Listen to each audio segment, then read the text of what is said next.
నేను ఆయుధం పట్టను అన్న కృష్ణ పరమాత్మ ఆయుధం ఎందుకు పట్టాల్సి వచ్చిందండి? ఆలోచించండి. మన కథల్లో ఉండే రహస్యం, మానవుడు తన పని తాను చేయకపోతే దేవుడు చేస్తాడమ్మా, తప్పదది. ఎందుకంటే అర్జునుడి భక్తి.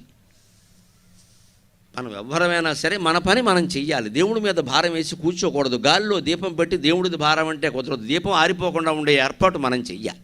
అప్పటికే ఆరిపోతే అది వేరే విషయం.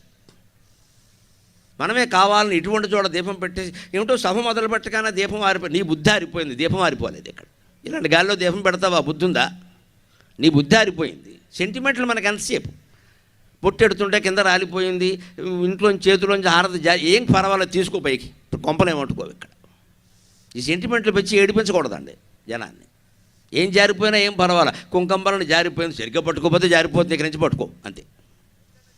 శుక్రవారం కూడా కుంకం రావడానికి శుక్రవారం ఏంటి, వక్రవారం ఏంటి, ఏ వారమైనా ఒకటే. ఇలా సెంటిమెంట్లన్నీ బూజు పెంచుకున్నాం బాగా మనం పురాల్లో.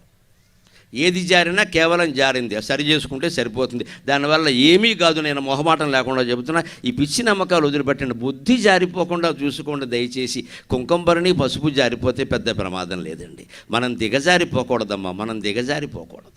మన మనస్సు అనేక వేషాలు వేస్తోంది, పిచ్చి వేషాలు వేస్తోంది, అనేక రకాల ఆరోపణలు చేస్తోంది, అనేక రకాల వ్యసనాలకు లోనైంది. అప్పుడు ఎప్పుడైనా ఆలోచించామా, అయ్యో మనస్సు జారిపోతుంది అని? ఒక్కడు ఆలోచించడు. ప్రతి వాడికి నా చేతిలోంచి కలం జారిపోయింది, ఫోన్ జారిపోయింది, కొంకం జారిపోయింది, నీ తలకాయ జారిపోయింది. ఇక్కడ ఈ జారిపోకుండా చూడవలసింది ఇవి కాదండి, బుద్ధి దిగజారిపోతుంది. అది ఎప్పుడైనా చూసుకున్నామా?